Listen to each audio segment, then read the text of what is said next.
If you're watching this video, then like me, you've lost the cap off your umbrella. And it's a real important piece. Without that cap, the umbrella doesn't really function right. It may for a while, but eventually it's just gonna pop off and be a mess. You need a repair. Or you could pitch the umbrella. But I kind of like these umbrellas, and umbrellas are getting kind of expensive. You can repair these for a couple dollars. So why not? Let's go to a top-down shot, and I'll show you the two options based on what kind of umbrella you have. There are two kinds of umbrellas. One has a post sticking out, and one has a hole the umbrella tip was in.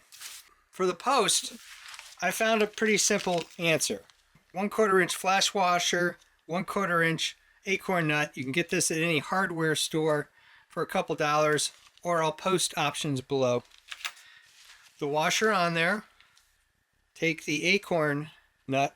Now you gotta be careful because a lot of times the tip is plastic.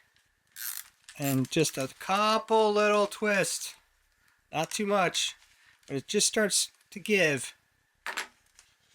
And that, my friends, is not going to fall off when compared to the plastic one that's on most umbrellas. For these that have the hole, it's usually an 8mm piece. Although sometimes it's a 6mm. Buy these little plastic pieces. Again, I'll post an option below. This is the answer. An 8mm replacement piece. And it's pretty easy. I just take the umbrella, I'll do it in a counterclockwise motion to the left, and then I'll go to the right, and you just carefully twist it in, and you're good to go.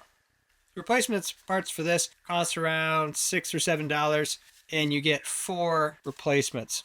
So you got some battle spares. If you're traveling, I always like to keep a couple little spares like that. The last thing you need to do is lose your umbrella. Thumbs up and comments always appreciated. Thanks for watching. If you're interested in all sorts of repair videos, making and breaking things, designs of all kinds, I even do costumes, cosplay, and props, check out my channel and please subscribe, because you never know what quick solution you're gonna see.